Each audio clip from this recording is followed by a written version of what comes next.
Alright! So magandang araw, magandang hapon, magandang gabi.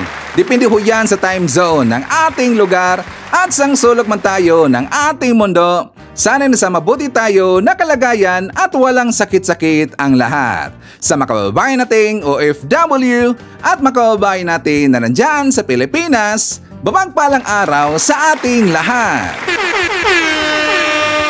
Okay, so mga kababayan ko, well, tuloy-tuloy lang tayo sa tagabalita dito ng mga tamang balita at sagutin ang maling information na ipapakalat ng mga fake news peddlers ng mga anti-Marcos, lalo-lalo na doon galing po sa mga fentanyl na mga vlogger mga kababayan. Yes, dapat silang sagutin. Bakit? Kasi baka hayaan natin sila na lagi pong naninira araw-araw kay PBBM at sa Marcos Summer Session. Sa katagala mga kabayan, ang kanilang mga paninira ay maging totoo yan sa mata ng ibang tao. So dapat silang sasagutin kasi ang bagong Pilipinas, bawal po ang mga sinungaling. At syempre, kasama niyo pa rin si Sir Ivan, ang pinakabulol na vlogger sa balat ng YouTube, pero bibigay sa inyo ng mga totoo at mga preskong balita na kinukuha natin sa ating kapitbahay na social media. So magandang buhay sa ating lahat mga kabayan and a happy Thursday sa ating lahat. Okay, so before tayo mag-start mga kabayan, well, syempre, as usual, i-check more natin kung sino man nakapasok sa ating top 5 commenters doon sa ating last vlog. At nandito sa listahan, ang nanguna po, si Ma'am Shane Sibal. Meron siyang 60 na mga comments. Nandiyan po si Lerma Sondita. Meron siyang 41 na mga comments. Eyeng Gementiza. Meron siyang 31 na mga comments. Jillian Quezon. Meron siyang 35 na mga comments. And Ana Corduba. Meron siyang 20 lahat na mga comments. Again, sagasamos po sa ating top 5 commenters. At syempre, pasalamatan rin po natin ang ating mga silent viewer dito sa ating channel. Thank you so much. At syempre, pasalamatan rin po natin ang lahat ng mga viewers na lagi pong nag-like, lagi rin pong nag-shares ng ating mga videos. Thank you so much. At syempre mga kababayan ko, well, i-acknowledge po natin ang ating pong mga channel members. Nandyan sila si Barbara Butler, Maricres, Katita Darl Vlog, Cosmo Defender, Susan Torres, Eva Ponsalan, Edmond Casellejo, Lia Ann, Gold Digger, Samuel Mebrado, and Via Bibar. Siyempre mga kababayan ko, well, i-acknowledge po natin. At saka shoutout natin ating pong mga early birds, yung ating pong mga suki na lagi pong nanguna sa pag-comment dyan sa baba sa ating comment section. Nandyan sila si Lynn Gonzalez, Aspernito, Leonardo Celiero, Emmy Mapalad, Noni Betty. Nandyan po si June Kuan, Jelen Quezon, Lerma Sondita, Flor de Lisa Sunday. Nandiyan po si Gayatin Esterlita, Papa Adilio, Luisa Yamamoto, Janel Almida Tablang, and hi to Rosa Agonzaga. Okay, so kumusta ang lahat mga kabayan? How are you today? Well, of course, I'm hoping po na sana maganda ating gising ng umaga at meron po tayong very energetic po na aura katulad po kay Sir Ivan. At syempre mga kababayan ko, doon po sa ating mga kababayan po ng mga OFW, mga walang sawang pong sumuporta dito sa ating munting programa, thank you so much and stay healthy always. So, ayun mga kababayan ko, I think some of you or kayo na pong lahat, nakita nyo na po yung interview kahapon ni PBBM, yung ambush interview mga kababayan, na kung saan sinagot niya na po doon kung bakit, ang dahilan po, kung bakit bumisita doon yung mga anak po ni Chris Aquino, ni Bemby, ayun pong si Bemby at saka si Diyos mga kababayan. So nalaman ho natin na kung bakit bumisita po yung mga anak po ni Chris Aquino, kasi nga makahabahan ko po ni PBBM dahil po si Bemby at saka si Diyos ay pamangkin ho yan ni FL Lisa. And aside from that, napag-alaman rin po natin mga DBS, at least sinugot ho yan ni PBBM. Kasi sabi niya makahabahan ko na baka daw si Chris Aquino ay humingi dito ng pabor kay FL Lisa o humingi po ng tulong mga kababayan. So yung tulong na yon, baka siguro kasi nga siyempre si Chris Aquino mga kababayan, di ba meron siyang sakit at saka kailangan po niya dito ng mag-undergo po ng mga medication sa iba't ibang lugar. So baka siguro kailangan po ng tulong ni Chris Aquino ni FL mga kababayan. So ito po ay tungkol po sa pag-travel niya sa iba't ibang lugar. So tingnan nyo kung gaano kabait dito po si Felisa makahabayan ko. Ang mga Marcos napakabait po. Wala silang bahid dito po na nagalit sa kanilang puso kasi nga ulitin ko lang po dito, alam ho natin po yung history ng Aquino at saka ng Marcos makahabayan. So handa pong tumulong kahit kanino ang Marcos makabayan, si Felisa at saka si PBBM. Kasi nga siyempre nakita rin po natin sa mga balita at saka sa mga ipinapakalat dito po ng mga fake news ng kabilang kampo, sabi nila na ka-unite na daw. Unit team na daw ngayon ka-unit team na daw ngayon ng Marcos admin ng mga lilista ang mga dilawan makabayan. Well, para sa akin wala namang problema ho yan. Bakit? Kasi nga, siyempre, kung makabenepisyo naman dito po yung mamayang Pilipino na makipag-unite po yung mga Marcos dito po sa mga dilawan, well, meron na po talagang mga dilawan na mga matitunor po makabayan. Hindi po lahat ng mga dilawan ay mga ano ho yan, yung mga dilawan po na mga medyo mga rabid din po. Meron po mga dilawan talaga na mga rabid, mga pinklawan rin po na mga rabid. So syempre, yung gusto po na magipag-unite dito sa mga Marcos na mga dilawan at yung mga pinklawan, sila po yung mga matitino makabayan. Yung marunong po gumamit dito ng mga critical thinking, yung mga oposisyon. Kasi kailangan po talaga natin po ng oposisyon po sa ating gobyerno makabayan. Normal talaga yan para po magkaroon dito ng balance. Kasi kapag wala pong oposisyon makabayan, parang napaka-easy kasi ng isang politiko na magnakaw or meron pong gagawin po na masama makabayan. Pero siyempre alam ho natin kung gaano po kabait ang mga Marcos, si BBM, na kung saan sila po dito ay nagtatrabaho lang po at hindi po sila mga magnanakaw makabayan. Mga mabait po ng mga tao na yan. Okay? So, doon rin po sa kanyang interview makabayan, nakita rin po natin.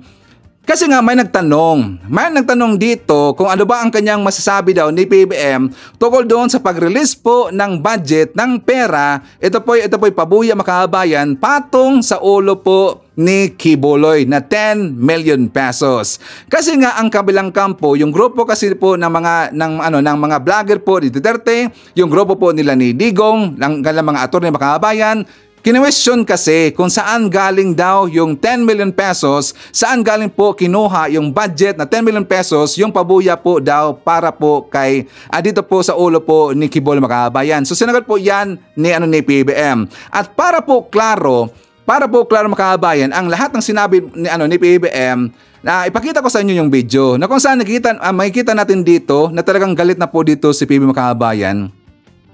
Napansin ba natin yan? 'Di ba si PBBM parang galit na talaga eh. Hinamon nga si Kibuloy makabayan. Sino ba ang hindi magagalit diyan? Yung mga taong mabait makabayan, kahit kung gaano sila kabait dito, talagang abot po sa punto na sila po dito ay talagang mapuno makabayan. Mapupuno po ang tao. Lalo na doon po sa mga ipinapakal po ng mga fake news ng kabilang kampo, inuudyukan po yung taong bayan para po magalit sa Marcos Summit Session, inuudyukan po yung taong bayan para pababain po sa pwesto si PBBM. Samantalang kitang-kita ho natin, si PBBM nagtatrabaho yan ng matino. Kaya nga medyo galit na dito si PBBM kasi si Kibuloy, hindi niya kasi nirespeto ang ating batas dyan sa Pilipinas makabayan. Hindi po nirespeto. Di ba hinamon na nga niya, sinabi niya kung ano ba daw ang kanyang motive, kung ano ang motibo daw ni Kibuloy, wala siyang pakialam, wala siyang problema kung kino-question po dito ng kampo ni Digong, ng kampo po ni Kibuloy, yung motive po ng DILG. Walang problema si PBBM. Pero tinanong po siya ni PBBM kung ano ba ang kanyang motibo makabayan. At para klaro po, ipakita ko sa inyo yung balita. For more details, let's watch this. Hinamon ni Pangulong Ferdinand R. Marcos Jr. si Pastor Apollo Kibuloy na harapin ang kanyang mga kaso sa halip na questionin ang pabuyang ipinalabas laban sa kanya at sa iba pa niyang kasamahan. Matatandaan na una nang sinabi ni DILG Secretary Benher Abalos na ang 10 milyong pabuya na ipinalabas ay mula sa mga pribadong individual na nais tumulong para mahanap na si Kibuloy na nahaharap sa mga kasong may kinalaman sa sexual abuse at human trafficking. Ayon sa Pangulo, nais lamang ng mga ito na makatulong sa pagbibigay ng hustisya sa mga biktima. Bakit hindi? They want to help us bring a fugitive to justice. You know, he is a fugitive. he is hiding from the law. Now, if there are private citizens who want to assist the government in that effort to bring him to justice, I do not see what is any. So he can question their motives as much as they want, but magpakita siya. I question his motives. Let me question his motives. Bakit lagi kaming kine-question? Sinusundan lang namin ang batas. Sundin din niya ang batas. Yun lang. Diba? Kita natin makabayan na talagang galit natin si PBM. Talagang nainis na po si PBM. Alam niyo po, inaabuso kasi ng kabilang kampo ang kabaitan po ng ating presidente makabayan. Inaabuso nila yan. Nakikita kasi nila na si PBM na wala lang, hindi siya to sasagot makabayan sa mga banat ng kabilang kampo. Mga paninira po ng kabilang kampo, hinahayaan po yan ni PBM. Pero alalahanin ho natin, ang isang tao, meron talagang time na yan po ay mapuno makabayan. So ngayon, naramdaman na ho nila ang pangil po ng isang presidente makabayan. Naramdaman na po nila ang pangil po ng isang Marcos. Kasi nga dito po sa ipinakita ni PBM, galit na po si PBM. So hindi po weak leader si PBM. Talagang strong po na leader si PBM makabayan ko. So ngayon, sinusubukan na ho nila ang pangil po ng isang kamandag ng Marcos makabayan. Ngayon, alam niyo po, asan pa po doon sa nagulat sila? Kasi nga nagulat naman sila makabayan. Diba, nung inirelease po yung 10 million pesos na pabuya po kung sino daw yung makapagturo dito kay Kibuloy makabayan, nagulat po yung mga DBS. Yung grupo po nila ni Digong, nagulat sa makabayan. Nung nagulat sila, syempre nagpanik agad. Tinanong na dito saan daw galing yung budget niya makabayan. Di ba ang unang nagtanong niyan si Topacio? At saka si Topacio, sinundan ho ito ni Roque, sinundan kaagad ito nila yung mga vlogger ng ibang kampo makabayan, tinatanong lang yan. Bakit? Kasi po para makahanap sila dito ng butas na pwede pong i-rebat dito sa DILG makabayan. Kasi nga, 'di ba sinabi po ni Topacio, kasi kapag pera ho yan ng taong bayan, 'di ba unang sinabi po ni Topacio at saka ni Roque na tingnan nyo, nagsayang daw sila ng pera, nagsayang daw ng pera ang DILG. Bakit ginamit daw? Ayon pa ngayon ni Roque, bakit ginamit po ang pera ng bayan? Sayaw lang yan. Ito dang si Kibuloy, ginawa daw kagad na fugitive po ng gobyerno natin. Hindi pa daw dito hinatulan makabayan. Fugitive na daw kagad ang tawag po ng kapulisan natin, ng DILG at saka ni PBM.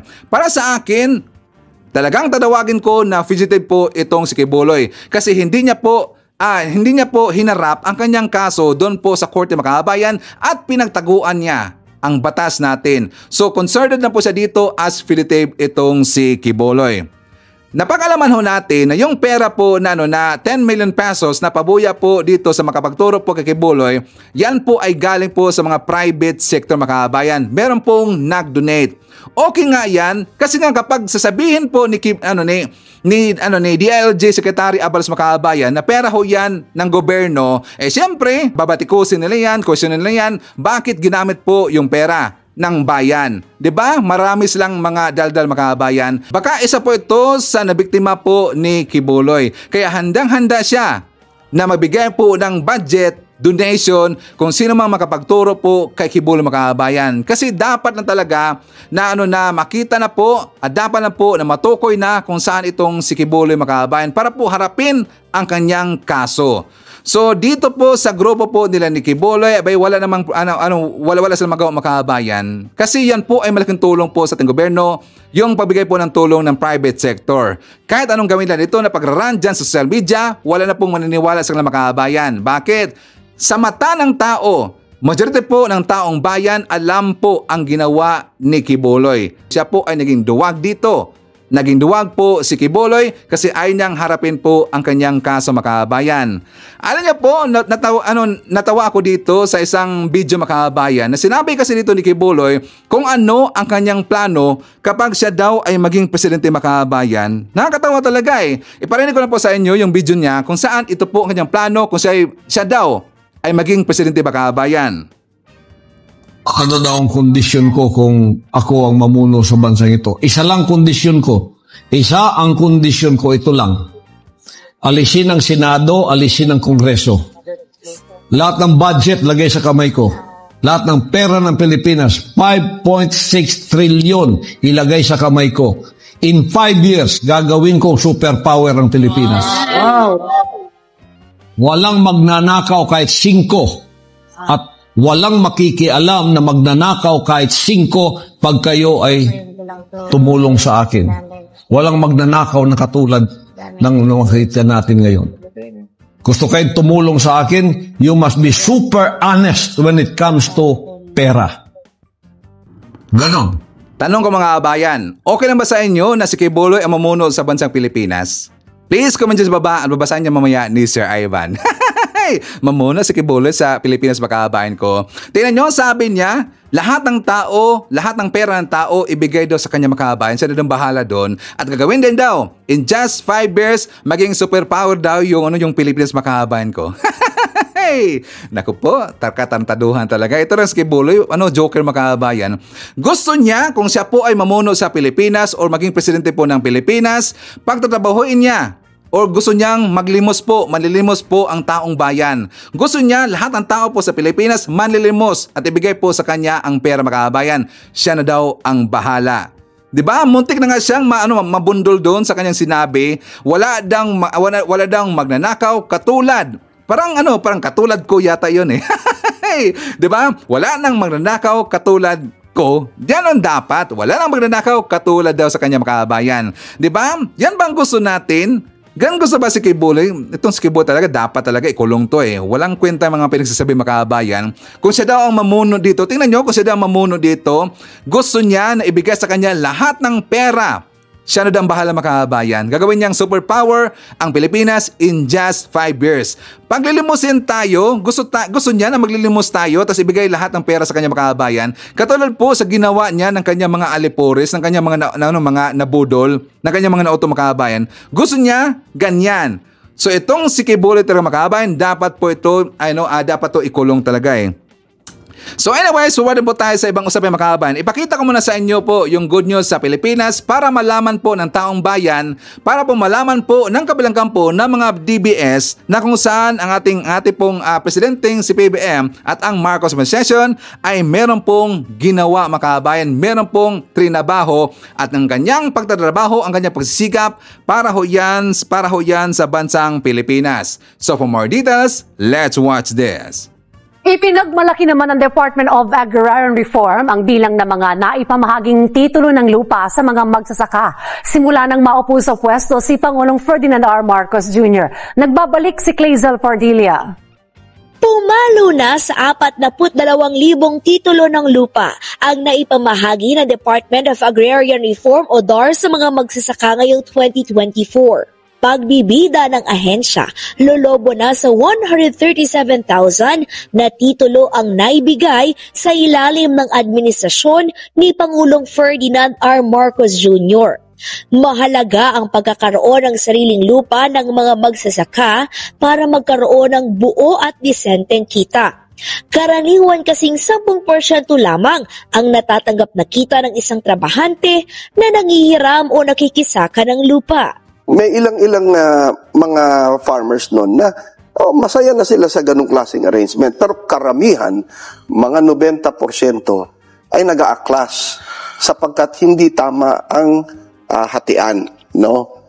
Silang nagpapakahirap, silang nagbibilad sa araw, nagsasakripisyo ng gusto, pagkatapos ang nakikinabang, yun lang landowner. Ang karamihan pa ay absentee landowner. Ang gustong gawin natin ay ang mga magsasaka, ang mga tenant ay magkaroon ng kanya-kanyang sariling lupa nila.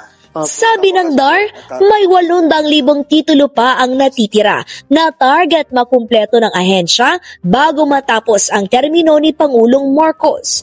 Matatanggap ito ng mga magsasaka na nakapagsumiti ng requirement at naberipika noon pang 2014.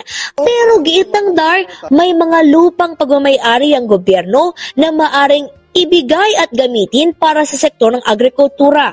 Sa ganitong paraan, mapalalawak ang produksyon ng mga agricultural product gaya ng palay at gulay.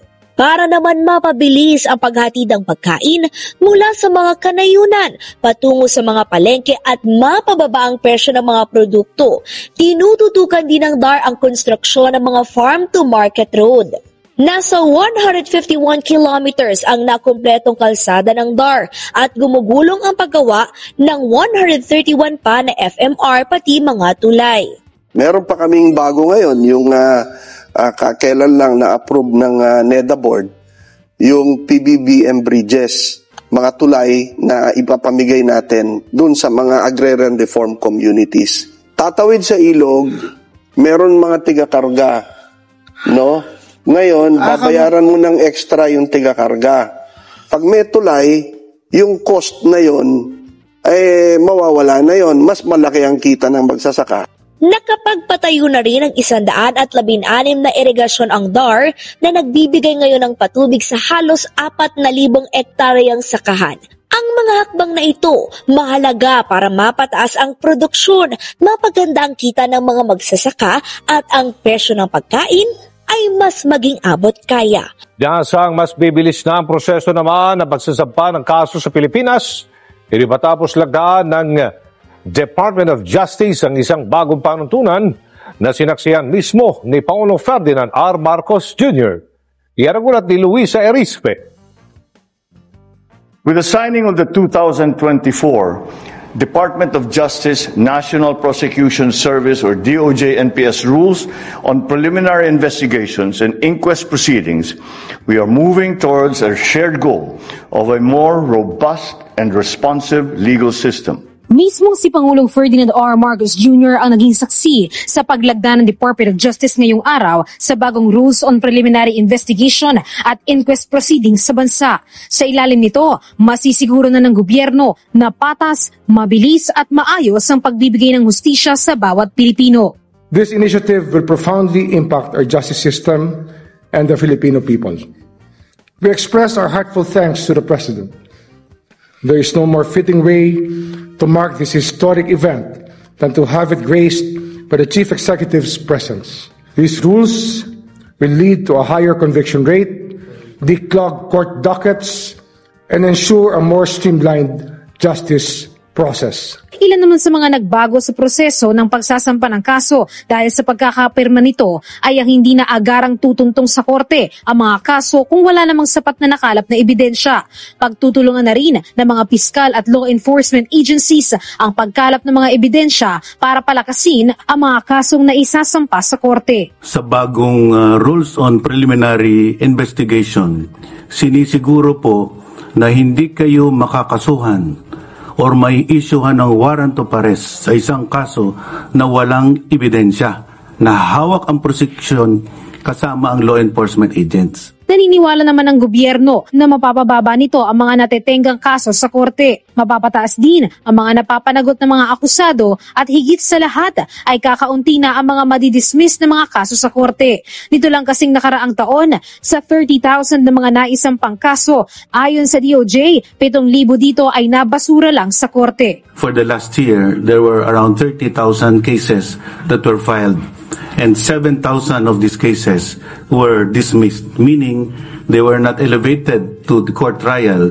You are not just gatekeepers, but also the shepherds of the highest integrity, ethics, and impartiality in the administration of justice. Every case we handle, every decision we make, every reform we champion will impact the lives of every single Filipino, and it will shape the future of our country. Samantala, naniniwala naman si Pangulong Ferdinand R. Marcos Jr. na makakatulong ang digitalization na programa ngayon ng pamahalaan para sa bagong rules na pinirmahan ng DOJ. Sa bagong panuntunan, pwede na ang paghahain ng reklamo sa hukuman sa pamamagitan ng email at kahit ang pagdinig naman sa kaso ay pwede na rin gawing online. Okay, so kung nagustuhan po natin ang ating Good News mga kababayan, please give a like naman po sa ating video. And don't forget, i-share po natin ating vlog mga kababayan para marami po tayong matutulungan po na mga kababayan na mga hindi po mga well-informed at saka nauto po ng kabilang kampo mga kababayan, nabulag po doon sa kabilang kampo at hindi na po nila alam kung ano po ang totoong nangyayari at ang ginagawa po ng ating gobyerno, lalo na ng ating presidenteng si PBBM. Well, siya nga pala mga kababayan, napansin ko si Secretary Boying Rimulya mga kababayan, napansin ko parang iba yata yung anyo eh. Napansin ba natin? Diba? Kasi nga, diba, if I'm not mistaken, I think last March yata natin siya nakita, makabayan. Diba? Last March or April ba yon? Then ngayon po siya bumalik po sa office, makabayan. Pero nakita ho natin, medyo nag-iba po yung konti at saka siya po ay pumayat, makabayan. Pumayat siya at saka basta there's something wrong talaga eh. So I hope, ipag-pray ho natin si Boying na sana okay lang po ang kanyang health, makabayan. So kung ano man ang kanyang karamdaman ngayon, ipag-pray ho natin yan na yan po ay ma-heal po, makabayan. Okay? So anyways, forward po tayo kasi meron tayong update tungkol doon sa black propaganda po ni Pulong Duterte, makabayan.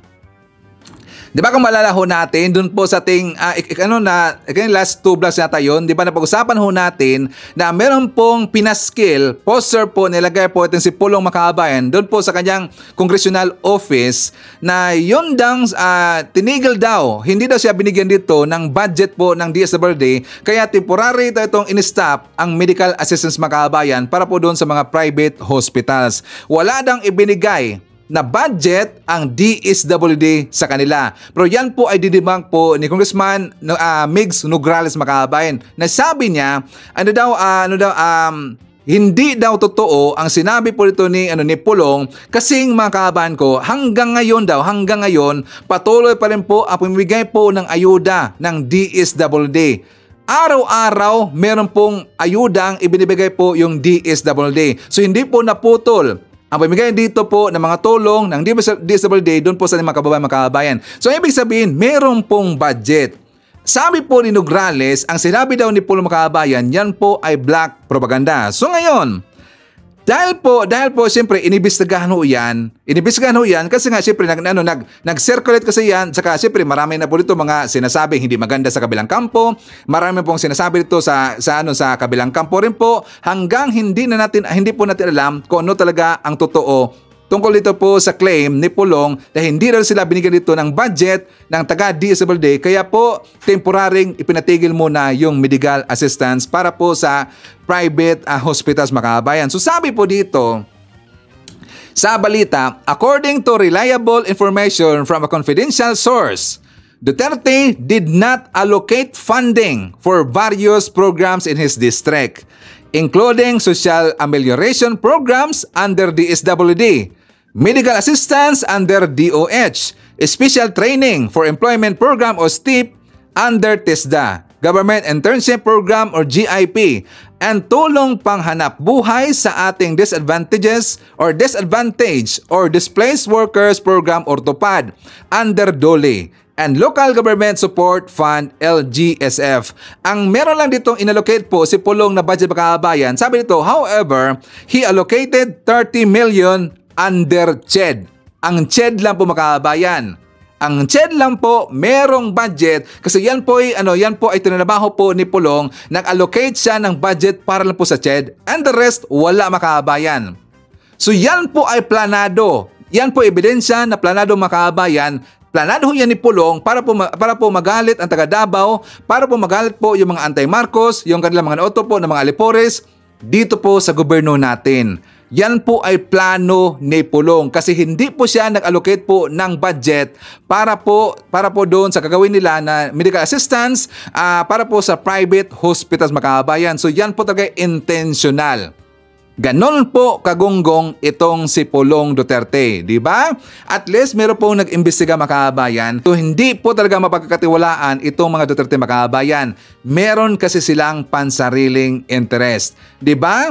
Tas isisisi niya, pinaskill niya doon sa mismong office ng makabayan. Parang ipinapakita niya doon na ang nagkakasala dito at merong pangkakasala yung DSWD kasi hindi nabigay po ng budget. Pero ang may problema ito, makabayan, ang may kasalanan dito itong si Pulong kasi hindi siya nag-allocate po ng budget para po sa medical assistance, makabayan. Gonggong talaga eh. At saka speaking of Davao, makabayan ko, maalala ho natin na meron pong mga na tanggal po sa peso ng mga kapulisan ho natin. Doon po ang mga station commander na 19 lahat, sila po ay tinanggal sa peso kasi daw pangit, hindi daw maganda yung mga nangyari doon sa Davao Kaabay na kung saan starting from January until last May Makabayan, ang report meron kasing sunod-sunod po na rape cases dyan po sa Davao at meron pong mga patay Makabayan. So ngayon ipakita ko muna sa inyo yung balita kung saan nagreklamo po itong si Bas Duterte kung bakit tinanggal po yung kapilasan Makabayan. And after that, meron pong bad news Makabayan. For more details, let's watch this. Kinuwestiyon nitong Martes, July 9 ni Mayor Baste Duterte ang naganap na malawakang pagtanggal sa pwesto ng mga opisyal ng pulisya sa Davao City. Sa isang pahayag, ibinahagi ng alkalde ang kanyang pagkabahala na ang pagtanggal sa mga pangunahing opisyal ng pulisya sa syudad, kabilang na ang City Police Director, ang pinuno ng Special Operations Group at 19 na Station Commander, ay hindi makatutulong sa pagpapanatili ng kapayapaan at seguridad sa lungsod. Binanggit ni Mayor Duterte na kung itinuturing ni Police Regional Office 11 Director Police Brigadier General Nicolas Torre III na hindi epektibo ang mga tauhan ng Davao City Police, ito'y taliwas sa patuloy na pagkilala ng institusyong kanyang pinamumunuan sa Davao City Police Office bilang nangungunang unit sa rehiyon. Binigyang diin niya na ang mga apektadong pulis na naglaan ng kanilang buhay para maglingkod sa kanilang kapwa Pilipino ay hindi nararapat sa ganitong klaseng pagtrato. Samantala, kinumpirma naman ng Philippine National Police na inalis sa pwesto ang 19 na Station Commander ng Davao. Ayon kay PNP Public Information Office Chief Police Colonel Jean Fajardo, nagkaroon ng discrepancy sa inireport na crime statistics sa pagpatay at rape na nangyayari sa lalawigan. Sinabi rin ni Colonel Fajardo na nasa discretion na rin ng bagong Regional Director ng Davao kung sino-sino ang kanyang pinagkakatiwalaan upang ipwestong mga bagong Station Commander. So that is one of the reason I understand, because when the new regional director assumed as the regional director of Police Regional Office 11 ay nag-ikot po siya sa mga stations, may mga nakita po siya na mga discrepancies in terms of the crime statistics. So these are now under investigation, but what the regional director wants me to share with you, in fact sabi nga niya, Jean, for those who wish to interview me, open po siya, makausap niyo po siya nga personal, but ang sinasabi niya lang, ang direction po ng desisyon, this is his sole prerogative ng regional director, ay lahat po yon, ang intention po nun is to further improve yung delivery ng public service, lalong-lalo na po sa mga mamamayan po natin sa Davao region po. Inilagay ang mga inalis na Station Commander sa Regional Personnel Holding and Accounting Unit ng Police Regional Office 11. Base sa ulat ng Davao City Police Office, mula Enero hanggang Mayo, umabot sa 22 kaso ng pagpatay at 41 kaso ng rape ang naitala ng Davao Police. Sinasabing katumbas ito ng isang kaso ng pagpatay at 22 rape cases kada linggo sa unang 5 buwan ng taon. Ayon kay Police Brigadier General Torre, ang naturang datos ay taliwas sa reputasyon ng Davao City bilang isa sa mga itinuturing na safest city sa bansa. Isa daw sa itinuturing po na safest city sa bansa Makabayan, pero daming rape case 41 since nag-start po sa January until May Makabayan. 41 lahat mga rape cases. Ang daming manyakis. Manyakis kasi lang poon Makabayan, kaya manyakis sa Buda marami. Diba? So dapat na talaga na i-relieve po sa posisyon yun yung mga kapulisan natin, saka papalitan silang bago Makabayan.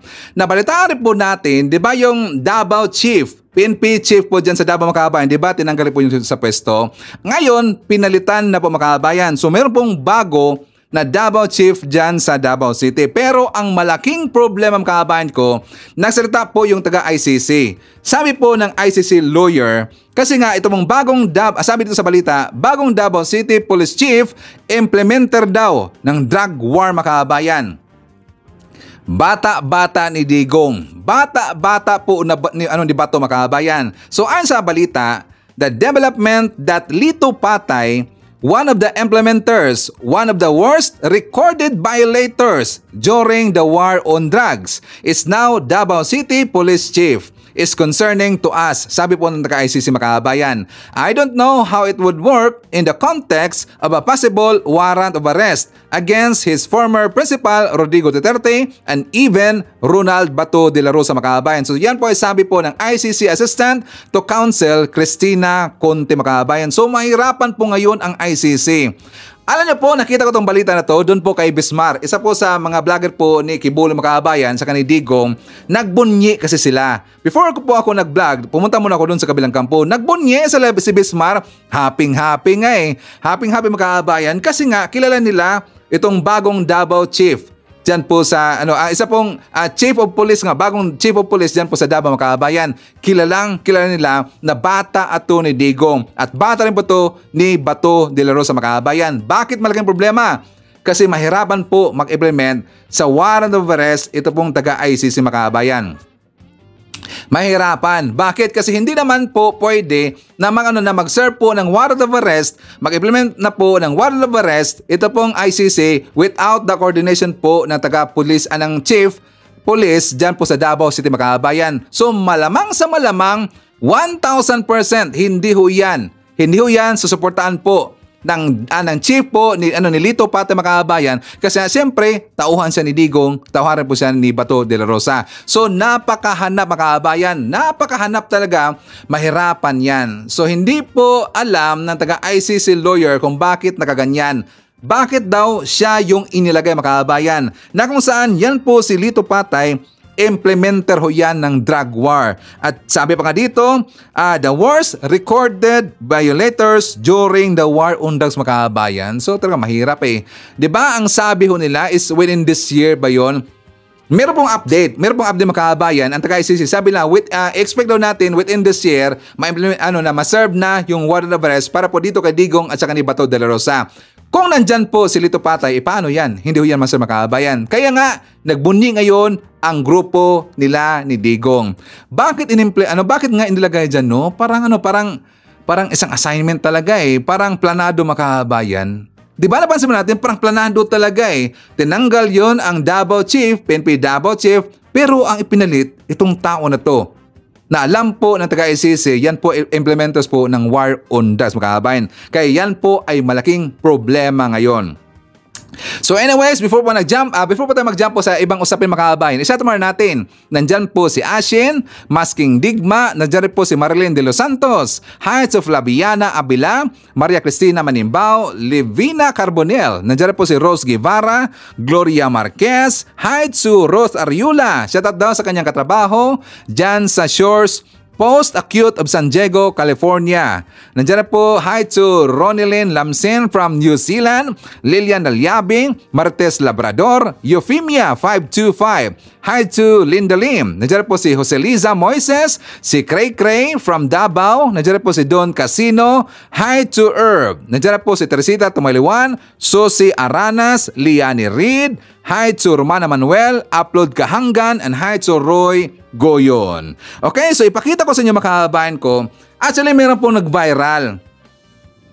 Kababayan po natin po na OFW Makabayan na nandun po sa Malaysia. I think sa mga nakita nyo na po na meron po isang babae Makabayan ko, OFW, nandun siya sa mall. Pumunta siya ng mall Makabayan. So nung pumunta siya ng mall, may nakita kasi siya na isang sales agent yata yon na meron pong parang trumpa. Anong tawag din sa trumpa Makabayan? Na parang maliit na trumpa na hinawakan. Tapos na siyempre, nakita ho yun ng babae na yun, ating kababayan po Makabayan. So naglakas siya ng loob, hiniram niya yung ginagamit po ng magrarally Makabayan. Ano bang tawag niyan? Basta megaphone Makabayan.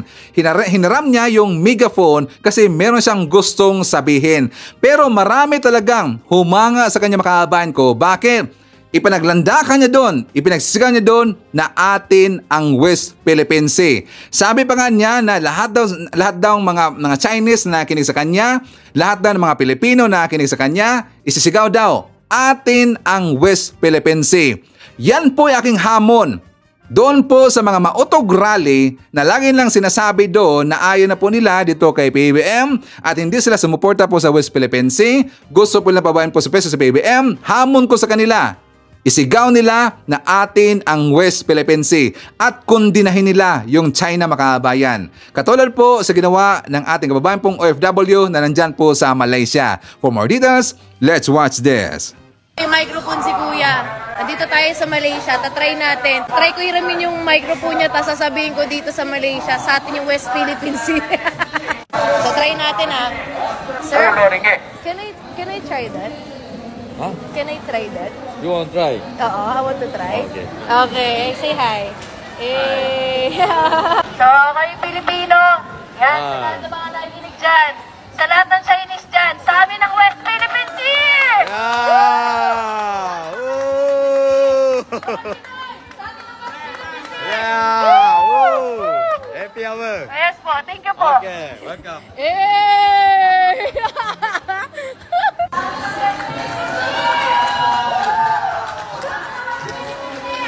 Mga Pinoy, sa amin ng West Philippine Sea! Thank you! Sa amin ng West Philippine Sea! Yan po ang totoong Pilipino makabayan. Yan po ang totoong makabayan at nagmalasakit po sa bansa natin. Dapat ganyan po ang gagawin ng mautog rally. Pero hindi na kayang gawin makabayan. Takot sila eh. Kasi nga yung kanilang puon po na puro lang bunganga, puro lang pagmumura, pero takot naman makabayan, takot na takot talaga at lumuhod po sa China, hindi na kaya pong gagawin makabayan. Kasi kung ano ang puon nila, lagi lang sinasabi na grabe daw isog makabayan. Napakatapang daw ni Digong. Matapang ba? Hindi nga kayang kondinahin po yung China makabayan, 'di ba? Kung ano po ang kanilang puon, ganoon rin po ang kanilang alipores. Kung takot po at talagang talawan na talawan, duwag na duwag po ang kanilang puon, duwag rin po ang kanilang mga alipores makabayan. Hindi kagaya po, tingnan nyo, OFW nandyan sa Malaysia. Ang dami pala mga Pilipino dyan sa Malaysia makabayan, no?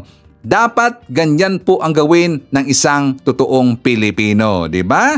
So anyways, for the makabayan, ipakita ko muna sa inyo kung ano bang masasabi dito ni Attorney Larry Gadon or Secretary Gadon Makabayan tungkol po doon sa pagpunta ni Bimbi at saka ni Diyos, binisita nila si First Lady Liza Araneta Marcos. For more details, let's watch this.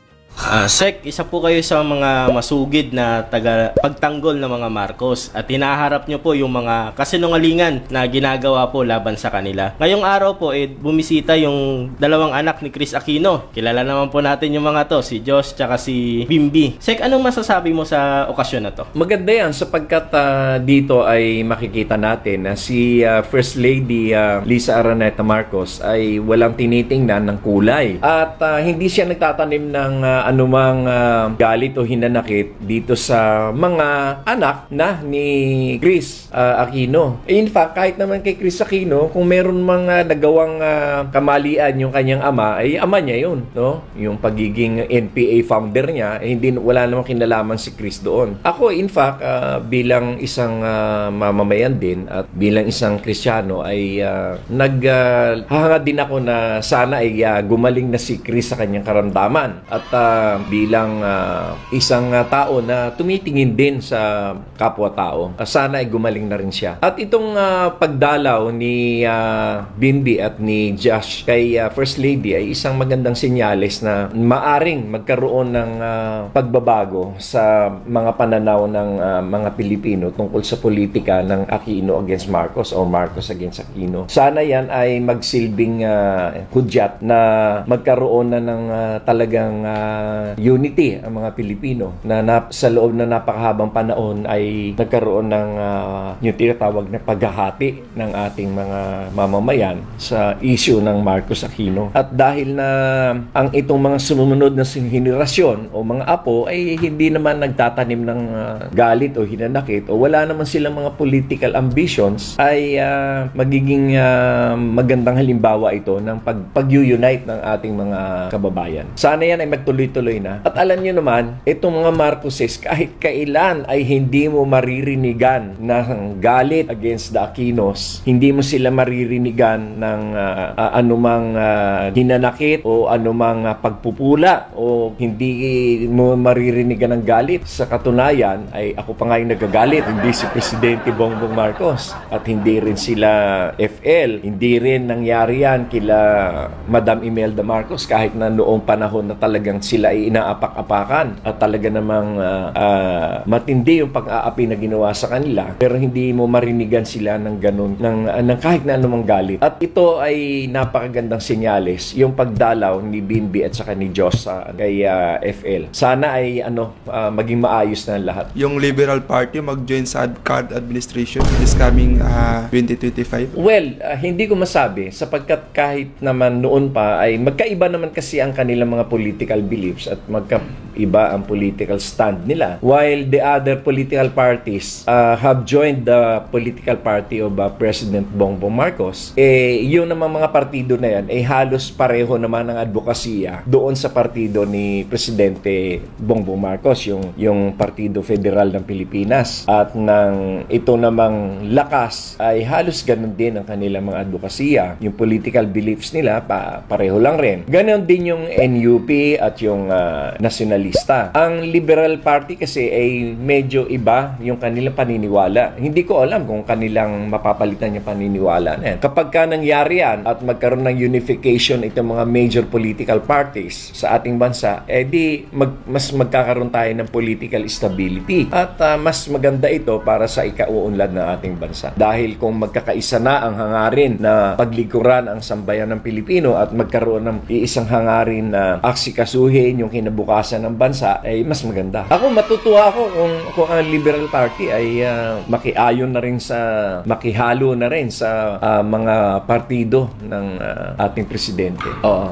Okay, so wag natin kalimutan makahabayan ang programa po ni Larry Gadon sa PTV Live. So everyday ho 'yan. Tsaka agree ko doon makahabayan sa sinabi po ni Larry Gadon, kung makayunat man dito yung Aquino at saka yung Marcos, ang magkabenepisyo kasi dito yung taong bayan. Pero ayaw po yan.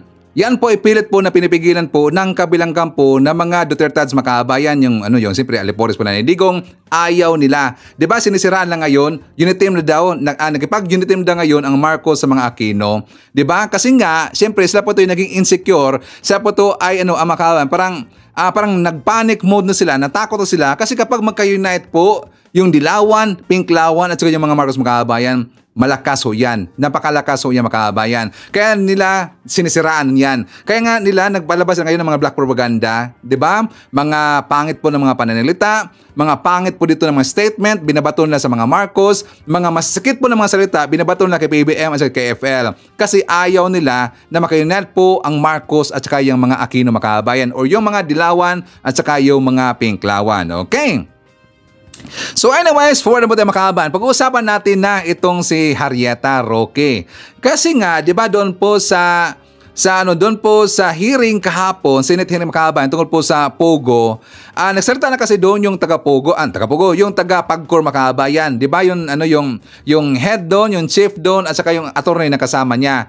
Nabanggit doon ang pangalan po ni Harry Roque makahabayan na daw di umano si Harry Roque ay kumpirmado, siya daw ay legal head ng Pogo makahabayan. Parang naging legal recruiters ito ng Pogo. Pero siyempre, pinasinungalingan kaagad yan ni Roque makahabayan. Dininay niya kaagad. Mayroong sinabi si Roque. Sabi niya, I am not and have never been a legal counsel to any illegal Pogo. Sabi niya, neither I was counsel to Lucky South 99 Incorporated. Hindi do siya legal counsel po ng Lucky South 99 makahabayan. Pero bakit nakuha doon ang kanyang dokumento? Meron na po nga, di ba, dokumento makahabayan doon po sa Purak, Bamban, na dokumento po ni Roque, dokumento rin po ng kanyang assistant, yung si Supranational ng Pilipinas na si De La Serna makahabayan, ang kanyang, alam niyo na, di ba, ang kanyang anak pa yun, hindi, ang kanyang makahabayan, alam niyo na po, ang kanyang doon, ang kanyang assistant. Bakit nakuha doon ang dokumento ni Roque, doon po sa Purak, Bamban makahabayan? So ngayon, pati po dito po sa issue po dyan sa sinabi po ng taga-Pagcor na kumpirmado gin-claim nila, sinabi nila na itong si Roque daw ang naglabi o siya dito ay, kasi nga nakita po doon sa organizational chart makahabayan, nandun po itong si Roque. Tapos sabihin niya, hindi na siya nakipagtrabaho daw sa taga-Pogo makahabayan. 'Di ba sabi niya na hindi daw siya legal counsel to any illegal Pogo. So di niya makahabayan. Pero bakit nandyan po ang kanyang pangalan makahabayan? So ipakita ko sa inyo yung balita makahabayan para po malaman natin, added informations po, na ito po ay kumpirmado si Roque, legal head ng Pogo. For more details, let's watch this. Yes, Enjinggoy. So si Attorney Roque, ginagampanan lang niya yung trabaho niya bilang abogado? Maaari pong ganun dahil siya po ay nagsabing gusto niyang tulungan sa abogado nga ni Binibining Cassandra Ong, at doon nga po ay lumabas muli sa bagong application na po noong September 2023 na siya na po ang legal head dun sa organizational chart po na sinamit po na reapplication ng nasabing kumpanya. Okay, thank you. Mr. Chairman, nabanggit niyo yung pangalan ni Dennis Cunanan. Kilala niyo ba? Hindi ko po kilala. Nababasa ko lang po nung araw. Just to give you an additional information, this person, itong Dennis Cunanan, itong pangalan ito rings a bell to me. Dahil he was a former deputy director of TLRC, Technology and Livelihood Resource Center, no? And he was also involved during the investigation of the pork barrel here in the Senate. And he was convicted. 3 TLRC executives get 26 years for this pork scam. So itong taong ito ay convicted felon. All right, just to give you an additional information. Salamat, Sen. Jinggoy. So, mabalik lang dito sa slide na ito, no? So, malinaw po, nakalagay sa legal ng Lucky South 99 si Attorney Harry Roque. So, tama po ba itong binabasa ko? Yes, ma'am. I confirm po na pinasa po nila yung Confirm. document. Salamat po. Kasi kung tama nga, ito'y taliwas sa kanyang sinabi sa media na Whirlwind Corporation lang ang kanyang representation. Samantalang dito sa organizational chart ng Lucky South 99, malinaw na legal siya. So, hindi siya nagsabi ng totoo sa media. Nagsinungaling siya sa media. Okay? So, gusto ko lang i-make off record na iyon. At just to confirm, no, sa interaction nyo po, ang pagpresenta niya at pagkaintindi nyo, abogado talaga ng pogo na ito, si dating Sec. Harry Roque. Yes, ma'am. Alright, thank you very much. O, di ba, kumpirmado mga kabayan, legal counsel talaga itong si Roque sa Pogo mga kabayan. Tapos lagi niyang sinasabi, hindi rin siya connected mga kabayan. Di ba? Sinungaling si Roque sa mukha pala, sinungaling talaga eh. Di ba sabi po ni Rizon Tiveros na nagsinungaling daw itong si Roque sa media mga kabayan. Hindi na po sa media, lahat ng tao sa buong Pilipinas, nagsinungaling po itong si Roque. Kitang-kita naman mga kabayan, i-deny niya na kung saan meron po mga dokumento nagpapatunay na konektado talaga itong si Roque sa Pogo at saka siya po ay legal head mga kabayan. So doon po sa desisyon nila, ipinapatawag na ngayon si Roque at ang kanya pong assist na makabayan, yung pong si De La Serna. Saka napag-alaman natin makabayan na kabilang rin po ito si De La Serna nagkaroon dito ng warrant of arrest kasi nga sa last time po na hearing ng Pogo, isa siya dito sa inimbitahan po dyan sa hearing pero hindi siya nagpakita makabayan. At saka alam na po natin pati po itong si Alice Goo. Si Mayor Alice Goo makabayan, nagkaroon rin po dito pinasight in contempt at saka plus papadalahan rin po ng warrant of arrest makabayan kasi hindi siya napakita at ang kanyang rason unacceptable. Kasi sabi niya, meron daw siyang problema po sa kanyang mental health makabayan. Di ba yan po ang sabi po ni Alice Goo? Kaya hindi siya pumunta doon sa hearing, siya napakita kasi meron siyang problema. Depressed na siya makabayan. Mental ill. May problema. Pero hindi po naniniwala ang taga-Senado, lalo na si Jinggoy Estrada makabayan. Kaya gusto nila papadalhan po ng warrant of arrest at saka at the same time, pinasight in contempt rin po makabayan. Ngayon, tayo. Ako din po dahil po nabanggit po natin si Alice Goo makabayan, ipakita ko sa inyo yung balita which is the same pa rin po, doon pa rin po ito sa Senado sa hearing. May sinabi kasi si Senator Gatchalian na according po sa kanilang pag-iimbestiga tungkol dito po kay Alice Goo, napag-alaman ng makabayan na hindi pala homeschooled itong si Alice Goo. Hindi po homeschooled at wala pong Teacher Rubilin makabayan. Fake news po ang Teacher Rubilin. Napag-alaman po ni Senator Gatchalian na kung saan nakakuha kasi sila ng ebidensya doon po sa isang eskwelahan makabayan at ang eskwelahan na yon, eskwelahan rin po ni Gatchalian. So ibig sabihin sila po ay schoolmate makabayan. Ito po ang ating ebidensya. I just want to be educated on the process because as we go along, kami ni Senator Risa, we get a lot of tips and information, no? Especially when the real identity of Alice Go came out, no? Si Go Huaping. Kaya mayroong mga tips na lumabas sa amin at papakita ko ito baka makatulong rin sa inyo. Apparently, si Go Huaping or si Alice Go hindi lumaki sa farm. Hindi rin siya homeschooled. Nag-aral ho siya. And I'll show you the proof. No, kahit nga lumabas sa hearing yung totoong pangalan niya, nag-aral siya sa parehas kong school, sa Grace Christian High School, for grades 1, 2, and 3. Year 2000 to 2003. No? So, hindi siya homeschool ni Rubilin. Nag-aral ho talaga ho siya. No? And nung natatandaan ko, sa school ho namin walang farm ho doon. Puro building ho. No? And ito yung kanyang school records. Next will be the in-attach ho kasi pag nag-enroll ka, meron kang mga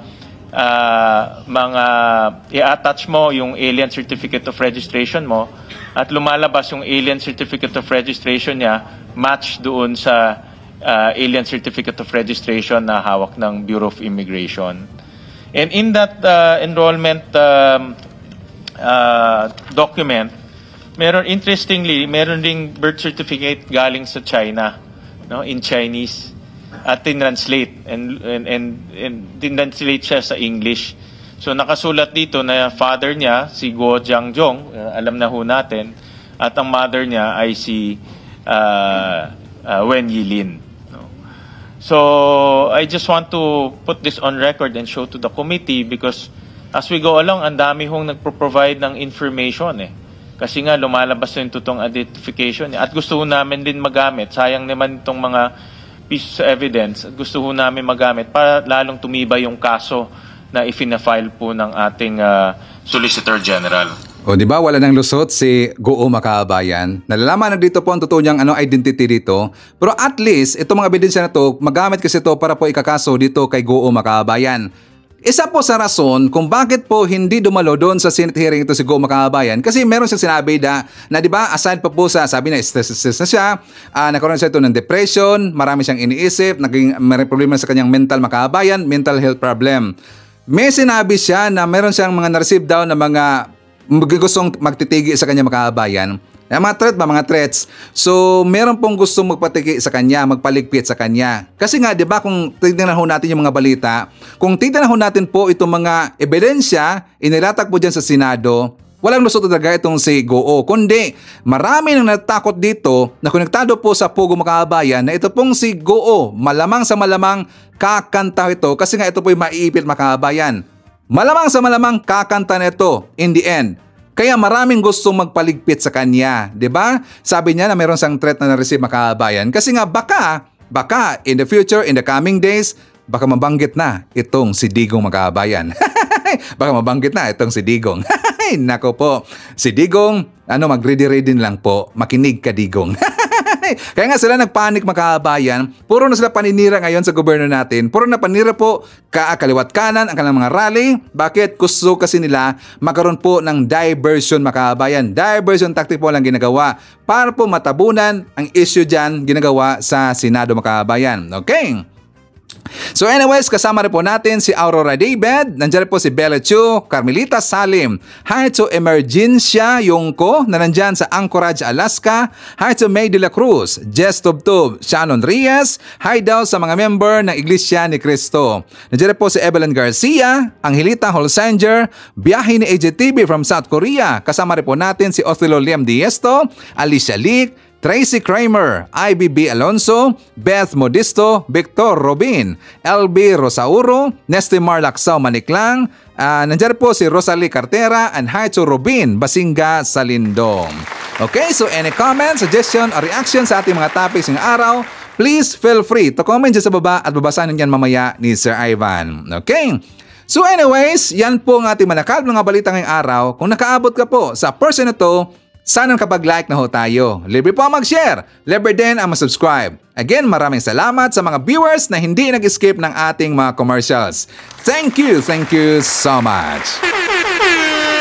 At before natin tatapusin ang ating programa ngayong araw, sana sabayan nyo si Sir Ivan para sa ating live messaging prayer.